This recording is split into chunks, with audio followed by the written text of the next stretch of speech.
Hi ಎಲ್ರಿಗೂ ನಮಸ್ಕಾರ. Share market in Kannada ಚಾನಲ್ಗೆ ನಿಮಗೆ ಸ್ವಾಗತ. ಜುಲೈ 8ರ ಮಾರ್ಕೆಟ್ ಅಪ್ಡೇಟ್ನ ನೋಡೋದಾದರೆ ವಾರದ ಕೊನೆ ದಿನ ಮಾರ್ಕೆಟ್ನಲ್ಲಿ ಒಳ್ಳೆಯ ಒಂದು ಪಾಸಿಟಿವ್ ಕ್ಲೋಸಿಂಗ್ ನಮಗೆ ನೋಡೋದಕ್ಕೆ ಸಿಗ್ತಿದೆ. ಸೆನ್ಸೆಕ್ಸ್ನಲ್ಲಿ 303 ಪಾಯಿಂಟ್ಗಳ ಅಪ್ಸೈಡ್ ಇವತ್ತು ನೋಡೋದಕ್ಕೆ ಸಿಕ್ತು. ಹಾಗೆ ನಿಫ್ಟಿ ಕೂಡ ಅಷ್ಟೇ 87 ಪಾಯಿಂಟ್ ಅಪ್ಸೈಡಲ್ಲಿ ಕ್ಲೋಸಿಂಗನ್ನು ಕೊಟ್ಟಿದೆ. ನಿಫ್ಟಿ ಈಗ 16,220 ಲೆವೆಲಲ್ಲಿ ಟ್ರೇಡ್ ಆಗ್ತಿದೆ. ನಿಫ್ಟಿ 16,200 ಲೆವೆಲನ್ನು ಕ್ರಾಸ್ ಮಾಡಿದೆ. ಬ್ಯಾಂಕ್ ನಿಫ್ಟಿಯಲ್ಲೂ ಕೂಡ ಅಷ್ಟೇ 203 ಪಾಯಿಂಟ್ಗಳ ಅಪ್ಸೈಡ್ ಇವತ್ತು ನೋಡೋದಕ್ಕೆ ಸಿಕ್ತು. ಹಾಗೆ ಈಗ ಅರ್ನಿಂಗ್ ಸೀಸನ್ ಕೂಡ ಸ್ಟಾರ್ಟ್ ಆಗಿರೋದ್ರಿಂದ ನಿಫ್ಟಿ ಕಂಪನಿಗಳ Q1 ರಿಸಲ್ಟ್ ಬರೋದಕ್ಕೆ ಸ್ಟಾರ್ಟ್ ಆಗುತ್ತೆ. ನಿಫ್ಟಿ ಕಂಪನಿಗಳ ರಿಸಲ್ಟ್ ಯಾವ ರೀತಿಯಲ್ಲಿ ಬರುತ್ತೆ ಅದರ ಬೇಸಿಸ್ ಮೇಲೆ ನಮಗೆ ನಿಫ್ಟಿಯ ಮೂವ್ಮೆಂಟ್ ಕೂಡ ನೋಡೋದಕ್ಕೆ ಸಿಗುತ್ತೆ. ಹಾಗೆ ಜುಲೈ ಕೊನೆಯಲ್ಲಿ ಫೆಡ್ನ ಮೀಟಿಂಗ್ ಕೂಡ ಇರೋದ್ರಿಂದ ಆ ಒಂದು ಸಮಯದಲ್ಲಿ ನಮಗೆ ಮಾರ್ಕೆಟ್ನಲ್ಲಿ ಕರೆಕ್ಷನ್ ಕೂಡ ನೋಡೋದಕ್ಕೆ ಸಿಗ್ಬೋದು. ನಿಫ್ಟಿಯ ಟಾಪ್ ಗೇನರ್ಸ್ ಮತ್ತು ಲೂಸರ್ಸನ್ನು ಗಮನಿಸಿದಾಗ L&T ಇವತ್ತು ಟಾಪ್ ಗೇನರ್ ಆಗಿದೆ.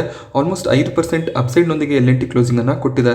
ಹಾಗೆ PSU ಸೆಕ್ಟರ್ನ ಕಂಪನೀಸ್ ಆಗಿರುವಂತಹ ಪವರ್ ಗ್ರಿಡ್, NTPC, ಕೋಲ್ ಇಂಡಿಯಾ ಇವತ್ತು ಒಳ್ಳೆಯ ಒಂದು ಪಾಸಿಟಿವ್ ಕ್ಲೋಸಿಂಗನ್ನು ಕೊಟ್ಟಿದೆ. ಟಾಟಾ ಮೋಟಾರ್ ಕೂಡ 2.5% ಅಪ್ಸೈಡಲ್ಲಿ ಇವತ್ತು ಕ್ಲೋಸ್ ಆಗಿದೆ. 4 ದಿನದಿಂದ ಕಂಟಿನ್ಯೂಸ್ ಆಗಿ ಟಾಟಾ ಮೋಟಾರ್ನಲ್ಲಿ ಒಳ್ಳೆಯ ಒಂದು ಪಾಸಿಟಿವ್ ಕ್ಲೋಸಿಂಗ್ ನಮಗೆ ನೋಡೋದಕ್ಕೆ ಸಿಗ್ತಾ ಇದೆ. ಟಾಪ್ ಲೂಸರ್ ಸೆಗ್ಮೆಂಟಲ್ಲಿ HDFC ಲೈಫ್ ಇವತ್ತು ನೋಡೋದಕ್ಕೆ ಸಿಗ್ತಿದೆ. HDFC ಲೈಫಲ್ಲಿ ಕಂಟಿನ್ಯೂಸ್ ಆಗಿ ನಮಗೆ ಕರೆಕ್ಷನ್ ಕಾಣಿಸ್ತಿದೆ. ONGC, ಮಾರುತಿ ಸುಜುಕಿ ಹಾಗೆ ಟಾಟಾ ಸ್ಟೀಲ್, JSW ಸ್ಟೀಲ್ ಕೂಡ ಇವತ್ತು ಲೋವರ್ ಸೈಡಲ್ಲಿ ಕ್ಲೋಸಿಂಗನ್ನು ಕೊಟ್ಟಿದೆ. FII DII ಆಕ್ಟಿವಿಟಿಯನ್ನು ಗಮನಿಸಿದಾಗ DIIs ಇವತ್ತು ಕೇವಲ 34 ಕೋಟಿ ಅಮೌಂಟ್ನಷ್ಟು ಶೇರ್ಗಳನ್ನು ಮಾತ್ರ ನೆಟ್ ಬೈ ಮಾಡ್ಕೊಂಡಿದ್ದಾರೆ. DII ಕಡೆಯಿಂದ ಬೈಯಿಂಗ್ ಸ್ವಲ್ಪ ಕಮ್ಮಿ ಆಗ್ತಿರೋದು ಕಾಣಿಸ್ತಿದೆ. ಇಲ್ಲಿ ಗ್ರಾಸ್ ಸೆಲ್ಲಿಂಗ್ ಅನ್ನು ನೀವು ಗಮನಿಸಬಹುದು. 5,287 ಕೋಟಿ ಅಮೌಂಟ್ನಷ್ಟು ಶೇರ್ಗಳನ್ನು DII ಸೆಲ್ ಮಾಡ್ತಿದ್ದಾರೆ. ಲೋವರ್ ಲೆವೆಲ್ಸ್ ಅಲ್ಲಿ ಏನು ಇವರು ಎಂಟ್ರಿ ಆಗಿದ್ರು ಆ ಶೇರ್ಗಳಲ್ಲಿ ಪ್ರಾಫಿಟ್ ಬುಕ್ಕಿಂಗ್ ಅನ್ನ ನಡೆಸ್ತಾ ಇದ್ದಾರೆ. ಬಟ್ ಇಲ್ಲಿ ಒಂದು ಖುಷಿಯಾದ ವಿಚಾರ ಏನು ಅಂದರೆ FIIs ಕಡೆಯಿಂದ ಸೆಲ್ಲಿಂಗ್ ಸ್ವಲ್ಪ ಕಮ್ಮಿ ಆಗ್ತಿರೋದು ಕಾಣಿಸ್ತಿದೆ. FIIs ಇಂಡಿಯನ್ ಮಾರ್ಕೆಟ್ ಅಲ್ಲಿ ಬೈಯಿಂಗ್ ಅನ್ನ ಸ್ಟಾರ್ಟ್ ಮಾಡ್ಕೊಂಡಿದ್ದಾರೆ. ನೆಟ್ ಸೆಲ್ಲಿಂಗ್ ನಮಗೆ 110 ಕೋಟಿಯಷ್ಟು ಕಾಣಿಸಿದ್ರು ಕೂಡ ಇದಕ್ಕೂ ಮುಂಚೆ ನಮಗೆ 1,000-2,000 ಕೋಟಿ ಅಮೌಂಟ್ನಷ್ಟು FII ಸೆಲ್ಲಿಂಗ್ ಕಾಣಿಸ್ತಿತ್ತು. FII ಸೆಲ್ಲಿಂಗ್ ಈಗ ಸ್ವಲ್ಪ ಕಮ್ಮಿ ಆಗಿದೆ. ಟಾಟಾ ಪವರ್ ಮುಂದಿನ 5 ವರ್ಷದಲ್ಲಿ 75,000 ಕೋಟಿಯಷ್ಟು ಇನ್ವೆಸ್ಟ್ಮೆಂಟ್ ಅನ್ನ ರಿನ್ಯೂವೇಬಲ್ ಎನರ್ಜಿ ಸೆಗ್ಮೆಂಟ್ ಅಲ್ಲಿ ಮಾಡಬೇಕು ಅನ್ನುವಂಥ ಒಂದು ಉದ್ದೇಶವನ್ನು ಹೊಂದಿದ್ದಾರೆ. ಹಾಗೆ 30 ಗಿಗಾವ್ಯಾಟ್ನಷ್ಟು ಪವರ್ ಅನ್ನ ರಿನ್ಯೂವೇಬಲ್ ಎನರ್ಜಿ ಸೆಗ್ಮೆಂಟ್ ನಿಂದ ಜನರೇಟ್ ಮಾಡುವಂತಹ ಪ್ಲಾನ್ಸ್ ಕೂಡ ಇದೆ. ಟಾಟಾ ಪವರ್ನ AGM ಅಲ್ಲಿ ಶೇರ್ ಹೋಲ್ಡರ್ಸ್ನ ಕ್ವೆರಿಗೆ ಆನ್ಸರ್ ಮಾಡುವಾಗ ಟಾಟಾ ಪವರ್ನ ಚೇರ್ಮನ್ ಈ ಒಂದು ಪ್ಲಾನ್ನ ಬಗ್ಗೆ ಹೇಳಿದ್ದಾರೆ. ಹಾಗೆ 2023ರ ಫೈನಾನ್ಷಿಯಲ್ ಇಯರ್ನಲ್ಲಿ ಟೋಟಲ್ 10,000 ಕೋಟಿಯಷ್ಟು ಇನ್ವೆಸ್ಟ್ಮೆಂಟ್ ಅನ್ನ ಟಾಟಾ ಪವರ್ ರಿನ್ಯೂವೇಬಲ್ ಎನರ್ಜಿಯಲ್ಲಿ ಮಾಡ್ತಾರೆ. ಹಾಗೆ ಪ್ರತಿ ವರ್ಷ ರಿನ್ಯೂವೇಬಲ್ ಎನರ್ಜಿಯಲ್ಲಿ ಹೆಚ್ಚಿನ ಒಂದು ಇನ್ವೆಸ್ಟ್ಮೆಂಟ್ ಆಗ್ತಾ ಹೋಗುತ್ತೆ. 2027ರ ವೇಳೆಗೆ 60% ಪವರ್ ಜನರೇಷನ್ ಅನ್ನ ರಿನ್ಯೂವೇಬಲ್ ಎನರ್ಜಿ ಸೋರ್ಸಸ್ ಇಂದ ಮಾಡುವಂತ ಪ್ಲಾನ್ಸ್ ಇದೆ. ಇದನ್ನ 2030ರ ವೇಳೆಗೆ 80% ಮಾಡುವಂತ ಉದ್ದೇಶ ಕೂಡ ಟಾಟಾ ಪವರ್ ಹೊಂದಿದೆ. 2045ರ ವೇಳೆಗೆ Tata power net zero carbon ಅನ್ನ ಹೊಂದುವಂತ ಉದ್ದೇಶವನ್ನು ಕೂಡ ಹೊಂದಿದ್ದಾರೆ. ಈಗ ಗೌರ್ಮೆಂಟ್ ನ ಕಡೆಯಿಂದ ಇಂಡಸ್ಟ್ರಿಗಳಿಗೆ ಅದೇ ಒಂದು ಇಂಡಿಕೇಶನ್ಸ್ ಕೂಡ ಇದೆ. ಓವರ್ ಆಲ್ ಏನೀಗ ಥರ್ಮಲ್ ಪ್ಲಾಂಟ್ ನಿಂದ ಪವರ್ ಅನ್ನ ಜನರೇಟ್ ಮಾಡ್ತಿದ್ದಾರೆ ಅದನ್ನ ಕಂಪ್ಲೀಟ್ ಆಗಿ ಸ್ಟಾಪ್ ಮಾಡಿ ರಿನ್ಯೂವೇಬಲ್ ಸೋರ್ಸ್ ನಿಂದ ಪವರ್ ಜನರೇಷನ್ ನ ಪ್ಲಾನ್ ಟಾಟಾ ಪವರ್ದು ಆಗಿರುತ್ತೆ. ಇವತ್ತು ಟಾಟಾ ಪವರ್ ಒಳ್ಳೆ ಒಂದು ಪಾಸಿಟಿವ್ ಕ್ಲೋಸಿಂಗ್ ಅನ್ನ ಕೊಟ್ಟಿದೆ. 2.5% ಅಪ್ಸೈಡ್ ಅಲ್ಲಿ ಟಾಟಾ ಪವರ್ ಕ್ಲೋಸ್ ಆಗಿದೆ. ಮಹೀಂದ್ರ ಅಂಡ್ ಮಹೀಂದ್ರ ಸ್ಟಾಕ್ ಅಲ್ಲಿ ನಮಗೆ ಆಲ್ ಟೈಮ್ ಹೈ ನೋಡೋದಕ್ಕೆ ಸಿಗ್ತಿದೆ. ಮಹೀಂದ್ರ ಅಂಡ್ ಮಹೀಂದ್ರ ತಮ್ಮದೇ ಆದ ಎಲೆಕ್ಟ್ರಿಕ್ ವೆಹಿಕಲ್ ಸಬ್ಸಿಡಿಯನ್ನ ಸ್ಟಾರ್ಟ್ ಮಾಡಿದರೆ ಈ ಒಂದು ಸಬ್ಸಿಡಿಯ ಟೋಟಲ್ ವ್ಯಾಲ್ಯೂಯೇಷನ್ 70,000 ಕೋಟಿಯಷ್ಟು ಇರುತ್ತೆ.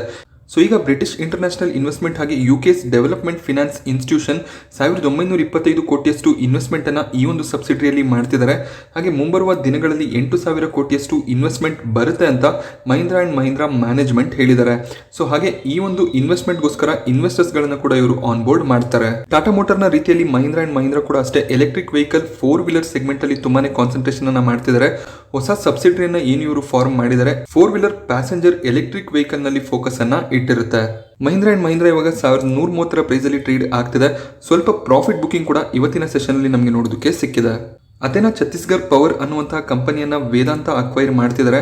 564 ಕೋಟಿ ಅಮೌಂಟ್ ನಲ್ಲಿ ಟೋಟಲ್ 100% ನಷ್ಟು ಆಕ್ವಿಸಿಷನ್ ವೇದಾಂತ ಕಡೆಯಿಂದ ನಮಗೆ ನೋಡೋದಕ್ಕೆ ಸಿಗುತ್ತೆ. ಅದೇನಾ ಛತ್ತೀಸ್ಗಢ ಪವರ್ ಡೆಪ್ಟ್ ರಿಟರ್ನ್ ಆಗಿತ್ತು, ಅಂದ್ರೆ ತುಂಬಾನೇ ಸಾಲ ಆಗಿದ್ದ ಕಾರಣ NCLT ಇಲ್ಲಿ ಲಿಕ್ವಿಡೇಷನ್ ಪ್ರೋಸೆಸ್ ಅನ್ನ ಸ್ಟಾರ್ಟ್ ಮಾಡಿದ್ರು. ವೇದಾಂತ ಈಗ ಕಂಪ್ಲೀಟ್ ಆಗಿ ಈ ಒಂದು ಕಂಪನಿಯನ್ನ ಅಕ್ವೈರ್ ಮಾಡ್ತಿದ್ದಾರೆ. ವೇದಾಂತ ಈ ಕಂಪನಿಯನ್ನ ಅಕ್ವೈರ್ ಮಾಡೋದಕ್ಕೆ ಮೇಜರ್ ರೀಸನ್ ಏನು ಅಂದ್ರೆ ಈ ಒಂದು ಪವರ್ ಪ್ಲಾಂಟ್ ನ್ಯಾಷನಲ್ ಹೈವೇ ಮತ್ತೆ ರೈಲ್ವೆ ಸ್ಟೇಷನ್ ನ ಬಳಿಯಲ್ಲೇ ಇದೆ. ಹಾಗೆ ವಾಟರ್ ಸೋರ್ಸಸ್ ಕೂಡ ಹತ್ರನೇ ಇರೋದ್ರಿಂದ, ಅಂದ್ರೆ ಮಹಾನದಿ ರಿವರ್ ನ ಹತ್ತಿರನೇ ಈ ಒಂದು ಪವರ್ ಪ್ಲಾಂಟ್ ಇರೋದ್ರಿಂದ ಪವರ್ ಜನರೇಷನ್ಗೆ ಇನ್ನಷ್ಟು ಹೆಲ್ಪ್ ಆಗ್ಬೋದು ಅನ್ನುವಂತ ಒಂದು ಉದ್ದೇಶದಿಂದ ವೇದಾಂತ ಈ ಒಂದು ಕಂಪನಿಯನ್ನ ಅಕ್ವೈರ್ ಮಾಡ್ತಿದ್ದಾರೆ. ಟಾಟಾ ಮೋಟಾರ್ನ ಡೊಮೆಸ್ಟಿಕ್ ಸೇಲ್ಸ್ ತುಂಬಾನೇ ಚೆನ್ನಾಗಿತ್ತು. ಬಟ್ ಇವರ ಜಾಗ್ವಾರ್ ಲ್ಯಾಂಡ್ ರೋವರ್ ನ ಸೇಲ್ಸ್ ನಲ್ಲಿ 37% ಅಷ್ಟು ಡಿಕ್ಲೈನ್ ನೋಡೋದಕ್ಕೆ ಸಿಕ್ಕಿದೆ. ಸೆಮಿಕಂಡಕ್ಟರ್ ನ ಶಾರ್ಟೇಜ್ ನಿಂದ ಈ ಒಂದು ಸೇಲ್ಸ್ ಡಿಕ್ಲೈನ್ ಆಗಿದೆ ಅಂತ ಮ್ಯಾನೇಜ್ಮೆಂಟ್ ಹೇಳಿದ್ದಾರೆ. ಹಾಗೆ ಮುಂದೆ ಬರುವಂತಹ ಕ್ವಾರ್ಟರ್ ಗಳಲ್ಲಿ ಒಳ್ಳೆ ಒಂದು ಸೇಲ್ಸ್ ಅನ್ನ ಜಾಗ್ವಾರ್ ಮತ್ತೆ ಲ್ಯಾಂಡ್ ರೋವರ್ ಮಾಡುತ್ತೆ ಅಂತ ಕೂಡ ಹೇಳಿದ್ದಾರೆ. ಡಾಕ್ಟರ್ ರೆಡ್ಡಿಸ್ ಲ್ಯಾಬೊರೇಟರಿಗೆ USFDA ಕಡೆಯಿಂದ ಕೆಲವೊಂದಿಷ್ಟು ಅಬ್ಸರ್ವೇಷನ್ಸ್ಗಳು ಸಿಕ್ಕಿದೆ. ಹಾಗೆ ಈ ಒಂದು ಅಬ್ಸರ್ವೇಷನ್ಸ್ನ ಬಗ್ಗೆ ಮ್ಯಾನೇಜ್ಮೆಂಟ್ ಕ್ಲಾರಿಟಿಯನ್ನು ಕೂಡ ಕೊಟ್ಟಿದ್ದಾರೆ. USFDA ಕಡೆಯಿಂದ ಏನು ಅಬ್ಸರ್ವೇಷನ್ ಸಿಕ್ಕಿದೆ ಅದರ ಬೇಸಿಸ್ ಮೇಲೆ ನಾವು ವರ್ಕ್ ಮಾಡ್ತೀವಿ ಅಂತ ಡಾಕ್ಟರ್ ರೆಡ್ಡಿಸ್ನ ಮ್ಯಾನೇಜ್ಮೆಂಟ್ ಹೇಳಿದ್ದಾರೆ. ರಿಟೇಲ್ ಇನ್ವೆಸ್ಟರ್ಸ್ಗಳು ಜೂನ್ ತಿಂಗಳಲ್ಲಿ 15,497 ಕೋಟಿಯಷ್ಟು ಇನ್ವೆಸ್ಟ್ಮೆಂಟ್ ಅನ್ನು ಮ್ಯೂಚುವಲ್ ಫಂಡ್ ಅಲ್ಲಿ ಮಾಡಿದ್ದಾರೆ. ಮೇ ತಿಂಗಳಲ್ಲಿ ನಮಗೆ ಮ್ಯೂಚುವಲ್ ಫಂಡ್ಗಳಲ್ಲಿ 18,529 ಕೋಟಿಯಷ್ಟು ಇನ್ವೆಸ್ಟ್ಮೆಂಟ್ ಬರೋದು ಕಾಣಿಸ್ತಿತ್ತು. ಸೊ ಜೂನ್ ನಲ್ಲಿ ಇನ್ವೆಸ್ಟ್ಮೆಂಟ್ ಸ್ವಲ್ಪ ಕಮ್ಮಿ ಆಗಿದೆ. ಈಕ್ವಿಟಿಯಲ್ಲಿ ಹೆಚ್ಚಿನ ಒಂದು ಇನ್ವೆಸ್ಟ್ಮೆಂಟ್ ಫ್ಲೆಕ್ಸಿ ಕ್ಯಾಪ್ಗಳಲ್ಲಿ ಬರ್ತಿರೋದು ಕಾಣಿಸ್ತಿದೆ. ಅದಾದ್ಮೇಲೆ ಲಾರ್ಜ್ ಕ್ಯಾಪ್ ನಂತರ ಮಿಡ್ ಕ್ಯಾಪ್ ಹೆಚ್ಚಿನ ಒಂದು ಇನ್ವೆಸ್ಟ್ಮೆಂಟ್ ಅನ್ನ ಪಡ್ಕೋತಾ ಇದೆ. ಜೂನ್ ತಿಂಗಳು ಒಂದರಲ್ಲೇ 17,92,000 ಹೊಸ SIPಗಳು ರಿಜಿಸ್ಟರ್ ಆಗಿದೆ. ಸೊ TCS ನ Q1 ರಿಸಲ್ಟ್ ನಮಗೆ ನೋಡೋದಕ್ಕೆ ಸಿಗ್ತದೆ. ಇಯರ್ ಆನ್ ಇಯರ್ ಕಂಪೇರ್ ಮಾಡಿದಾಗ ಪ್ರಾಫಿಟ್ ನಲ್ಲಿ 5% ರೈಸ್ ನಮಗೆ ನೋಡೋದಕ್ಕೆ ಸಿಕ್ಕಿದೆ. ಕ್ವಾರ್ಟರ್ ಕಂಪೇರ್ ಮಾಡಿದಾಗ ಪ್ರಾಫಿಟ್ ಫಾಲ್ ಆಗಿದೆ. ಬ್ರೋಕರೇಜ್ ಗಳ ಪ್ರಕಾರ ಇಯರ್ ಆನ್ ಇಯರ್ ನಮಗೆ ಪ್ರಾಫಿಟ್ 10% ನಷ್ಟು ಜಾಸ್ತಿ ಆಗುತ್ತೆ ಅನ್ನುವಂತ ಒಂದು ಅನಾಲಿಸಿಸ್ ಬಂದಿತ್ತು. ಹಾಗೆ ಕ್ವಾರ್ಟರ್ ಕೂಡ ಆಲ್ಮೋಸ್ಟ್ 1% ಪ್ರಾಫಿಟ್ ಜಾಸ್ತಿ ಆಗ್ಬೋದು ಅಂತ ಪ್ರಿಡಿಕ್ಷನ್ ಇತ್ತು. ಬಟ್ TCS ಎಸ್ಟಿಮೇಷನ್ ಅನ್ನ ಮಿಸ್ ಮಾಡ್ಕೊಂಡಿದೆ. ಹಾಗೆ ಆಟ್ರಿಷನ್ ರೇಟ್ ಕೂಡ ತುಂಬಾನೇ ಜಾಸ್ತಿ ಆಗ್ತಿದೆ. ಕಳೆದ ಕ್ವಾರ್ಟರ್ ನಲ್ಲಿ ನಮಗೆ ಆಟ್ರಿಷನ್ ರೇಟ್ 17% ನಷ್ಟು ನೋಡೋದಕ್ಕೆ ಸಿಕ್ತಿತ್ತು. ಈಗ ಆಲ್ಮೋಸ್ಟ್ 20% ನಷ್ಟು ಆಟ್ರಿಷನ್ ರೇಟ್ ನೋಡೋದಕ್ಕೆ ಸಿಗ್ತಿದೆ. ಹಾಗೆ ಮೇಜರ್ ಆಗಿ ಅಬ್ಸರ್ವ್ ಮಾಡಬೇಕಾಗಿರೋದು ಕಂಪನಿ ಎಷ್ಟು ಹೊಸ ಡೀಲ್ಸ್ ಗಳನ್ನ ಮಾಡಿದೆ ಅಂತ. ಸೊ ಟೋಟಲ್ ಡೀಲ್ ವಿನ್ ಅನ್ನು ನಾವು ಗಮನಿಸಿದಾಗ $8.2 ಬಿಲಿಯನ್ ಗಳಷ್ಟು ಇದೆ. ಕಳೆದ ಕ್ವಾರ್ಟರ್ ನಲ್ಲಿ ಈ ಒಂದು ಡೀಲ್ ವಿನ್ಸ್ ಏನಿತ್ತು $11 ಬಿಲಿಯನ್ ಅಷ್ಟು ಇತ್ತು. ಸೊ ಟೋಟಲ್ ಹೊಸ ಪ್ರಾಜೆಕ್ಟ್ಸ್ ಗಳನ್ನ ಏನು ಕಂಪನಿ ವಿನ್ ಮಾಡಿದರೆ ಅದು ಕೂಡ ಕಮ್ಮಿ ಆಗ್ತಿರೋದು ಕಾಣಿಸ್ತಿದೆ. ಸೊ ಡೀಟೇಲ್ ಆಗಿ TCS ನ ರಿಸಲ್ಟ್ ಯಾವ ರೀತಿಯಲ್ಲಿ ಬಂದಿದೆ ಅದನ್ನ ಅನಾಲಿಸಿಸ್ ಮಾಡೋಣ. ಸೊ ನೀವು ಯಾವುದೇ ಒಂದು ಕಂಪನಿಯ ರಿಸಲ್ಟ್ ಅನ್ನ NSE ವೆಬ್ಸೈಟ್ ಅಲ್ಲಿ ಈಸಿಯಾಗಿ ನೋಡಬಹುದಾಗುತ್ತೆ. ಜಸ್ಟ್ ಇಲ್ಲಿ ಕಂಪನಿ ಹೆಸರನ್ನ ಟೈಪ್ ಮಾಡಿದ್ರೆ ಆಯ್ತು, ನಿಮಗೆ ಕಂಪನಿಯ ಕಂಪ್ಲೀಟ್ ಡೀಟೇಲ್ಸ್ ನೋಡೋದಕ್ಕೆ ಸಿಗುತ್ತೆ. ಸೊ ಜಸ್ಟ್ ಕೆಳಗಡೆ ಸ್ಕ್ರಾಲ್ ಮಾಡಿದ್ರೆ ಕಾರ್ಪೊರೇಟ್ ಇನ್ಫಾರ್ಮೇಶನ್ ಅನ್ನುವಂಥ ಸೆಕ್ಷನ್ ಇರುತ್ತೆ. ಸೊ ಇಲ್ಲಿ ಔಟ್ಕಮ್ ಆಫ್ ಬೋರ್ಡ್ ಮೀಟಿಂಗ್ ಕಾಣಿಸುತ್ತೆ. ಸೊ 8 ಜುಲೈ 4:40 ರಿಸಲ್ಟ್ ಅನೌನ್ಸ್ ಆಗಿದೆ. ಹಾಗೆ ಕಂಪನಿ ಡಿವಿಡೆಂಡ್ ಅನ್ನು ಕೂಡ ಡಿಕ್ಲೇರ್ ಮಾಡಿದ್ದಾರೆ. ಸೊ ಮೊದಲಿಗೆ ನಾವು ರಿಸಲ್ಟ್ ಅನ್ನ ನೋಡೋಣ. ಸೊ ಇಲ್ಲಿ ನೀವು 6ನೇ ಪೇಜ್ಗೆ ನ್ಯಾವಿಗೇಟ್ ಆದರೆ ನಿಮಗೆ ಕಂಪ್ಲೀಟ್ ರಿಸಲ್ಟ್ ನೋಡೋದಕ್ಕೆ ಸಿಗುತ್ತೆ. ಸೊ ಇಲ್ಲಿ ಮೊದಲು ರೆವೆನ್ಯೂನ ನಾವು ಗಮನಿಸಿದಾಗ 2021 ಜೂನ್ನಲ್ಲಿ ನಾವು ಗಮನಿಸಿದಾಗ 46,000 ಕೋಟಿಯಷ್ಟು ರೆವೆನ್ಯೂನ TCS ಜನರೇಟ್ ಮಾಡಿದ್ರು. ಅದೇ ಕಳೆದ ಕ್ವಾರ್ಟರ್ ಮಾರ್ಚ್ 2022ರಲ್ಲಿ ರೆವೆನ್ಯೂ 51,000 ಕೋಟಿಯಷ್ಟು ಇತ್ತು. ಸೊ ಈ ಒಂದು ಕ್ವಾರ್ಟರ್ನಲ್ಲಿ ರೆವೆನ್ಯೂ ಜಾಸ್ತಿ ಆಗಿದೆ. 53,547 ಕೋಟಿಯಷ್ಟು ರೆವೆನ್ಯೂನ TCS ಡಿಕ್ಲೇರ್ ಮಾಡಿದ್ದಾರೆ. ಸೊ ರೆವೆನ್ಯೂ ತುಂಬ ಚೆನ್ನಾಗಿ ಗ್ರೋ ಆಗಿದೆ. ಬಟ್ ಪ್ರಾಬ್ಲಮ್ ಆಗಿರೋದು ಎಕ್ಸ್ಪೆಂಡಿಚರ್ನಲ್ಲಿ. ಸೊ ಇಲ್ಲಿ ನೀವು ಗಮನಿಸಬಹುದು ಎಂಪ್ಲಾಯಿ ಬೆನಿಫಿಟ್ ಎಕ್ಸ್ಪೆನ್ಸಸ್. TCS ಈ ಒಂದು ಕ್ವಾರ್ಟರ್ನಲ್ಲಿ ಸ್ಯಾಲರಿ ಹೈಕ್ ಮಾಡಿದ್ದಾರೆ. ಆ ಒಂದು ಕಾರಣದಿಂದ 2,000 ಕೋಟಿಯಷ್ಟು ಎಕ್ಸ್ಪೆಂಡಿಚರ್ ಜಾಸ್ತಿ ಆಗಿದೆ. ಸೊ ನೀವು ಕಳೆದ ಕ್ವಾರ್ಟರ್ಲಿ ಗಮನಿಸಬಹುದು ಇವರ ಖರ್ಚು ವೆಚ್ಚಗಳು ಸ್ಯಾಲರಿ ರಿಲೇಟೆಡ್ ನಾವು ಗಮನಿಸಿದಾಗ 28,353 ಕೋಟಿ ನೋಡೋದಕ್ಕೆ ಸಿಗುತ್ತೆ. ಈ ಕ್ವಾರ್ಟರ್ಲಿ ಅದು 30,327 ಕೋಟಿ ಆಗಿದೆ. ಸೊ 2,000 ಕೋಟಿ ಎಕ್ಸ್ಪೆನ್ಸಸ್ ಜಾಸ್ತಿ ಆಗಿರೋದ್ರಿಂದ ನಮಗೆ ಪ್ರಾಫಿಟ್ ನಲ್ಲಿ ಸ್ವಲ್ಪ ಫಾಲ್ ಕಾಣಿಸ್ತಿದೆ.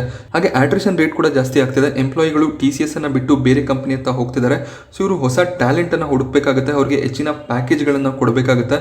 ಸೊ ಅಲ್ಲೂ ಕೂಡ TCSಗೆ ಹೆಚ್ಚಿನ ಒಂದು ಖರ್ಚು ಬಂದಿರುತ್ತೆ.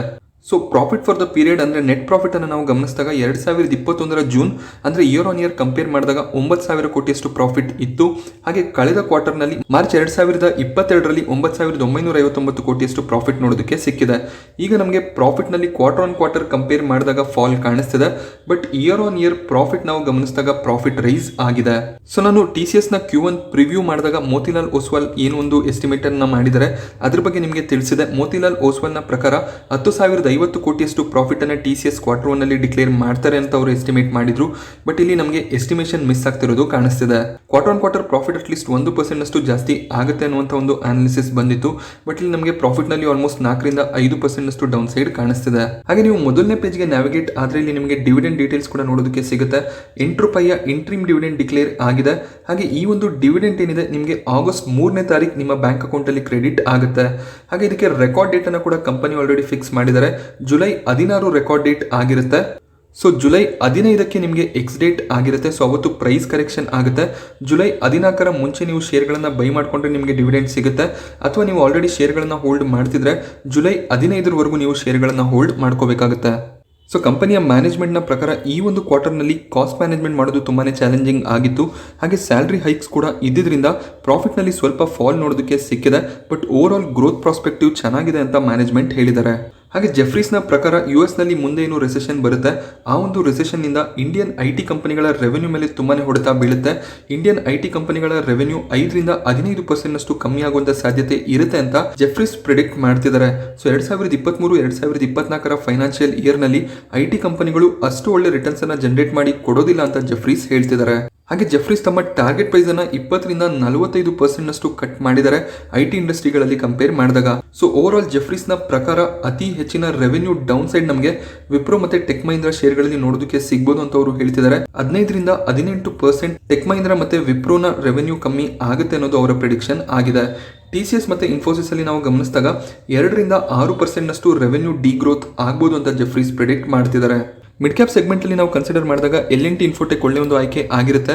2ರಿಂದ 7% ರೆವೆನ್ಯೂ ಡಿಗ್ರೋತ್ ಆದ್ರೂ ಕೂಡ ಮರ್ಜರ್ನ ಕಾರಣದಿಂದ L&T ಇನ್ಫೋಟೆಕ್ ಒಳ್ಳೆ ಒಂದು ಪರ್ಫಾರ್ಮೆನ್ಸ್ ಮಾಡುವಂತ ಸಾಧ್ಯತೆ ಇರುತ್ತೆ. ಸೊ ಅಕಸ್ಮಾತ್ ನೀವು ವಿಪ್ರೋ ಮತ್ತೆ ಟೆಕ್ ಮಹೀಂದ್ರ ಶೇರ್ಗಳನ್ನ ಹೋಲ್ಡ್ ಮಾಡ್ತಿದ್ರೆ ಅಂದ್ರೆ ಹೋಲ್ಡ್ ಮಾಡಬಹುದಾಗುತ್ತೆ. ಮುಂದಿನ 2 ವರ್ಷ ಸ್ವಲ್ಪ ಪ್ಯಾನಿಕ್ ಪೀರಿಯಡ್ ಇರಬಹುದು. ಲಾಂಗ್ ಟರ್ಮ್ ಇನ್ವೆಸ್ಟ್ಮೆಂಟ್ ಆದ್ರೆ ಯಾವುದೇ ರೀತಿಯ ಪ್ರಾಬ್ಲಮ್ ಇರೋದಿಲ್ಲ. ಸೊ ಹೊಸದಾಗಿ ನೀವು IT ಇಂಡಸ್ಟ್ರಿಗಳಲ್ಲಿ ಶೇರ್ಗಳನ್ನ ಬೈ ಮಾಡಬೇಕು ಅಂತಿದ್ರೆ ಇನ್ಫೋಸಿಸ್ ಅಥವಾ HCL ಒಳ್ಳೆ ಒಂದು ಆಯ್ಕೆ ಆಗಿರುತ್ತೆ. ಮಿಡ್ ಕ್ಯಾಪ್ ಅಲ್ಲಿ ನೀವು L&T ಇನ್ಫೋಟೆಕ್ ಅಥವಾ ಮೈಂಟ್ರಿಯನ್ನ ಸೆಲೆಕ್ಟ್ ಮಾಡ್ಕೋಬಹುದಾಗುತ್ತೆ. ಹಾಗೆ ಪರ್ಸಿಸ್ಟೆಂಟ್ ಸಿಸ್ಟಮ್ ಕೂಡ ಒಳ್ಳೆ ಒಂದು ಆಯ್ಕೆ ಆಗುತ್ತೆ. ಜಸ್ಟ್ ಬ್ರೋಕರೇಜ್ ಈ ಒಂದು ಪ್ರಿಡಿಕ್ಷನ್ ಅನ್ನ ಮಾಡ್ತಿದ್ದಾರೆ ಅಂತ ಪ್ಯಾನಿಕ್ ಆಗಿ ನಾವು ಟೆಕ್ ಮಹೀಂದ್ರ ವಿಪ್ರೋ ಶೇರ್ಗಳನ್ನ ಸೆಲ್ ಮಾಡೋದಕ್ಕೆ ಹೋಗಬಾರ್ದು. ಪ್ಯಾನಿಕ್ ಪೀರಿಯಡ್ ನಮಗೆ ಎಲ್ಲ ಸೆಕ್ಟರ್ಗಳಲ್ಲೂ ಕೂಡ ನೋಡೋದಕ್ಕೆ ಸಿಗ್ತಿರುತ್ತೆ. ಕಳೆದ 2-3 ವರ್ಷದಲ್ಲಿ ಆಟೋ ಸೆಕ್ಟರ್ ಅಷ್ಟು ಚೆನ್ನಾಗಿ ಪರ್ಫಾರ್ಮ್ ಮಾಡಿರಲಿಲ್ಲ. ಬಟ್ ಈಗ ಆಟೋ ಸೆಕ್ಟರ್ ನಲ್ಲಿ ಒಳ್ಳೆ ಒಂದು ಮೊಮೆಂಟಮ್ ನಮಗೆ ನೋಡೋದಕ್ಕೆ ಸಿಗ್ತದೆ. ಸೊ ಅದೇ ರೀತಿಯಲ್ಲಿ ರಿಸೆಷನ್ ನ ಭಯ ಎಲ್ಲ ಹೋದ್ಮೇಲೆ IT ಸೆಕ್ಟರ್ ಕೂಡ ಚೆನ್ನಾಗಿ ಮಾಡುತ್ತೆ. ಹಾಗೆ ನೀವು TCS ನ ರೆವೆನ್ಯೂ ಅನ್ನು ಕೂಡ ಗಮನಿಸಿದಾಗ ಒಳ್ಳೆ ಒಂದು ರೆವೆನ್ಯೂ ಗ್ರೋತ್ ನಮಗೆ ನೋಡೋದಕ್ಕೆ ಸಿಕ್ಕಿದೆ. ಬಟ್ ಅಟ್ರಿಷನ್ ರೇಟ್ಸ್ಗಳು ಜಾಸ್ತಿ ಇರೋದ್ರಿಂದ ಸ್ವಲ್ಪ ಪ್ರಾಫಿಟ್ ನಲ್ಲಿ ಫಾಲ್ ಆಗಿದೆ. ಸೊ ಒಂದು ಕಾರಣದಿಂದ ಲಾಂಗ್ ಟರ್ಮ್ ನ ಪರ್ಸ್ಪೆಕ್ಟಿವ್ IT ಸ್ಟಾಕ್ಗಳಲ್ಲಿ ಇರಬೇಕಾಗುತ್ತೆ. ಹಾಗೆ ನೀವು ಯಾವುದೇ ಒಂದು ಲಾರ್ಜ್ ಕ್ಯಾಪ್ ನ ಸ್ಟಾಕ್ ಅನ್ನ ಹೋಲ್ಡ್ ಮಾಡ್ತಿದ್ರು ಕೂಡ ಅಲ್ಲಿ ನೀವು ಪ್ಯಾನಿಕ್ ಆಗುವಂತ ಅವಶ್ಯಕತೆ ಇರೋದಿಲ್ಲ. ಸೊ ಪ್ಯಾನಿಕ್ ಆಗ್ತಿದೆ ಅಂದಾಗ ಈ ಒಂದು ಲೆವೆಲ್ಗಳಲ್ಲಿ ಬೈಯಿಂಗ್ ಅನ್ನ ಮಾಡೋದಕ್ಕೆ ಹೋಗಬೇಡಿ. ಸೊ ನಿಮಗೆ ಈಗ ಏನು ಪ್ರೈಸ್ IT ಸ್ಟಾಕ್ಗಳಲ್ಲಿ ನಡೀತಿದೆ ಅಲ್ಲಿಂದ 10% ಡೌನ್ ಸೈಡ್ ಏನಾದರೂ ಕಾಣಿಸಿದ್ರೆ ಆಗ ನೀವು ಡಿಪ್ ಬೈಯಿಂಗ್ ಅನ್ನ ಮಾಡಬಹುದಾಗುತ್ತೆ. ಸೊ ಅಲ್ಲಿವರೆಗೂ ನೀವು ಕ್ಯಾಶ್ ಅನ್ನ ಹೋಲ್ಡ್ ಮಾಡಿ ವೇಟ್ ಮಾಡಬಹುದಾಗುತ್ತೆ. ಈ ಕ್ವಾರ್ಟರ್ ನಲ್ಲಿ ಒಳ್ಳೆ ಒಂದು ರಿಸಲ್ಟ್ ನಿಮಗೆ IT ಕಂಪನಿಗಳಲ್ಲಿ ನೋಡೋದಕ್ಕೆ ಸಿಕ್ಕಿದ್ರೆ ಹಾಗೆ ನೀವು ಸ್ಟಾಕ್ ಗಳನ್ನ ಲೋವರ್ ಲೆವೆಲ್ ಅಲ್ಲಿ ಬೈ ಮಾಡ್ಕೊಂಡು ಅಲ್ಲಿ ಸ್ವಲ್ಪ ಪ್ರಾಫಿಟ್ ಇದ್ದಾಗ ಸ್ವಲ್ಪ ಪ್ರಾಫಿಟ್ಸ್ ಅನ್ನ ಬುಕ್ ಮಾಡ್ತಾ ಹೋಗಬಹುದಾಗುತ್ತೆ. ಸೊ ಈ ಮಾಹಿತಿ ನಿಮಗೆ ಇಷ್ಟ ಆಗುತ್ತೆ ಅಂತ ಅನ್ಕೋತೀನಿ. ವಿಡಿಯೋ ಇಷ್ಟ ಆದ್ರೆ ವಿಡಿಯೋನ ಲೈಕ್ ಮಾಡೋದು ಮರಿಬೇಡಿ. ಹಾಗೆ ಚಾನಲ್ಗೆ ಹೊಸಬರಾದ್ರೆ ಚಾನಲ್ ಸಬ್ಸ್ಕ್ರೈಬ್ ಮಾಡೋದು ಕೂಡ ಮರಿಬೇಡಿ.